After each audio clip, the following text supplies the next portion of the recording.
Page 19, Wondrous Wizard.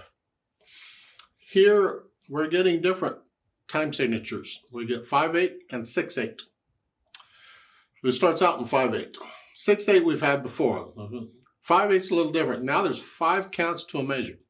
Now, a long time ago when I first ran across this 5 something, 5/4 or 5/8, doesn't matter what the bottom number is. The point is there's 5 beats in a measure, and I think, oh, I can't do this. And the teacher explained one way of looking at it.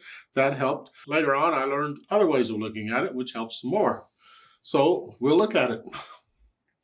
First, look it over. It's a page long. Now there's repeats and all, so it's really longer than that. That's okay. It's still a page long of music to deal with.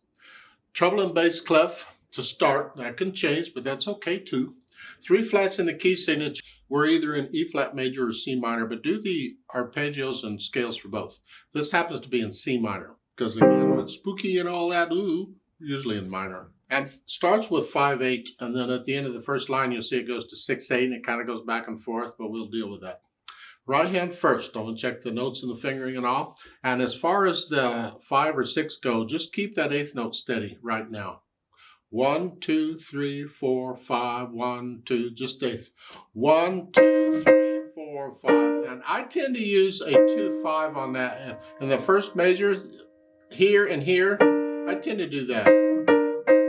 If you have little hands, you can't. So you do it however you can. You can use thumb on both if you want, but 4th finger on that one. So again, it's 1, 2, 3, 4, 5. 1, 2, 3, 4, move. 1. Now, going from measure 4 to 5. I'm going to go from here to here. No real good way to do it because I'm here and I want here. You can, if you want, instead of 4 at the end of measure 4, here, use 3. Reach up if your hand's big enough. Hopefully it is. And that way you're closer to getting 2 where you want it. Because 4, you're here.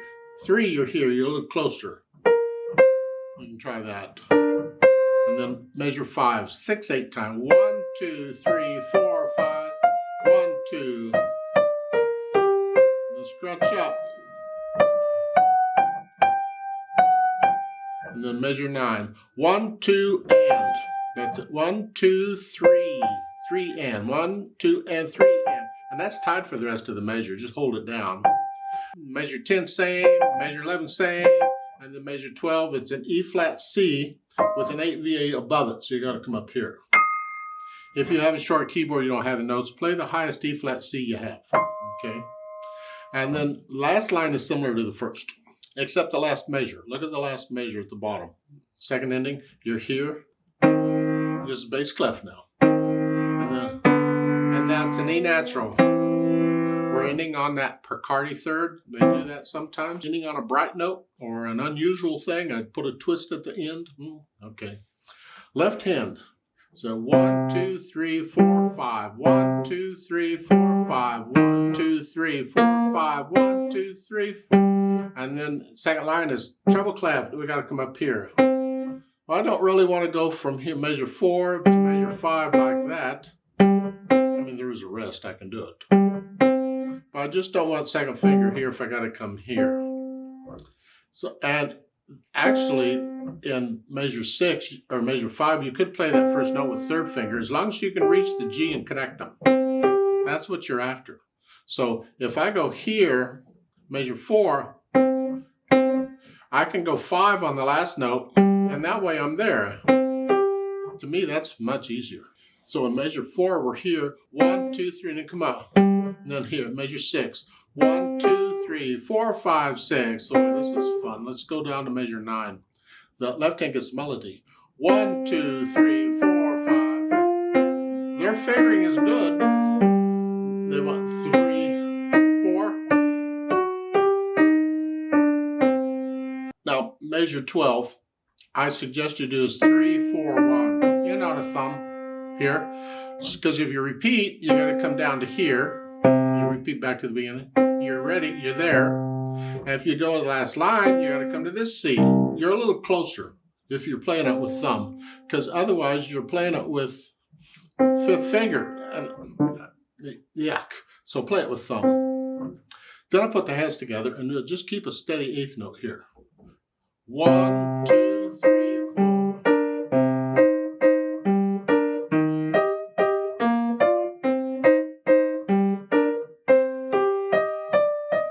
So, and then 6/8 time is again just a steady eighth note.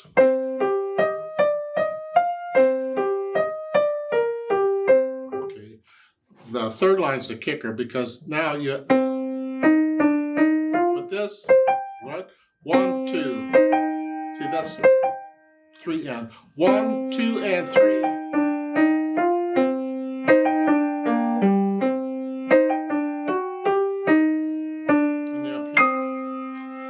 And yeah, that's basically the piece.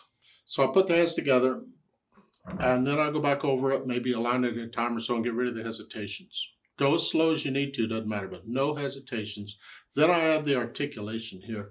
The staccato at the beginning is built in because they give you rest. That's the same thing as a quarter note staccato. Go ahead and separate all these.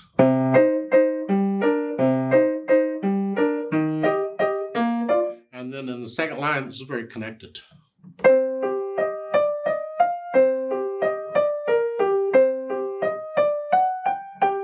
And the same thing in the third line, and then the last line again is like the first. And then the dynamics. Well, it starts out loud, it's going to be both hands. Second line, now this is soft. It's a contrast to that, smooth. And this is the right hand.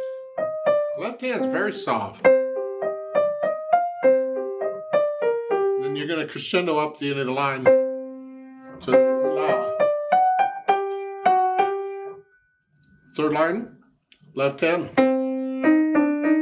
very soft. You really don't need the very soft, except if they didn't give you very soft, I would just play this as soft. This is loud, sort of loud. And this, I would play it as soft, but since they did give us the very soft, we're going to go down even more. Like an echo off in the distance.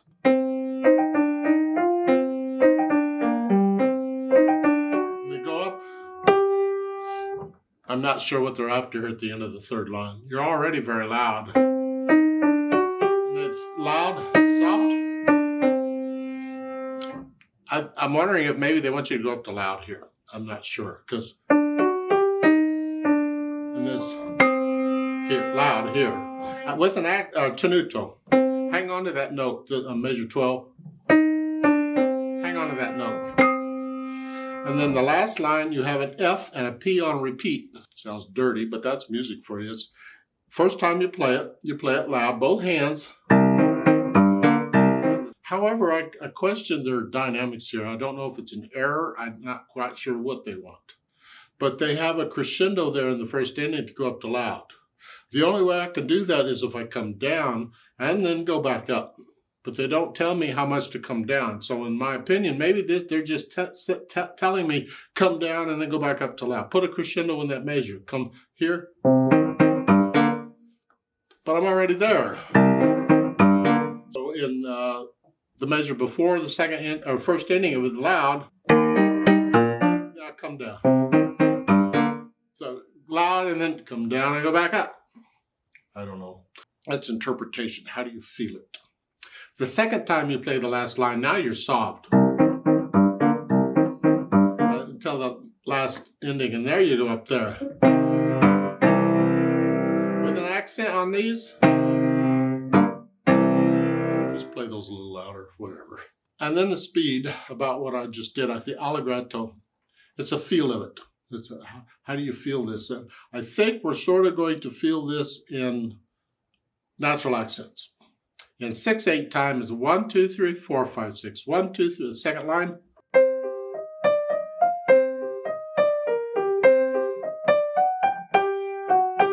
One, 2, 3, 4, 5, 6. There. But in the 5/2, it could be either 1, 2, 1, 2, 3, or 1, 2, 3, 1, 2. The way this is written, it's 1, 2, 3, 1, 2. So it's 1, 2, 3, 4, 5. 1, 2, 3, 4, 5. 1, 2, 3 here. Exaggerate them if you need to.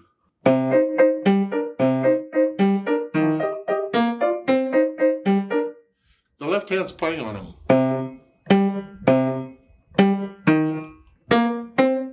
helps a little bit too. That's sort of where we're feeling, and then you want sort of a moderately fast feel to that.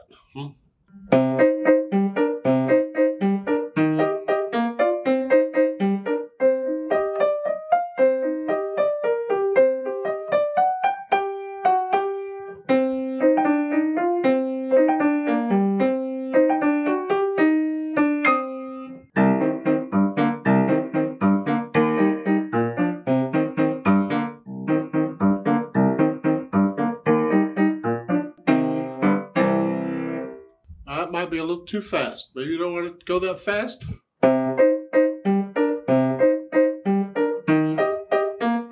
How fast do you want the second line to go? However fast you want that to go, that would be a speed, because it's all in one speed.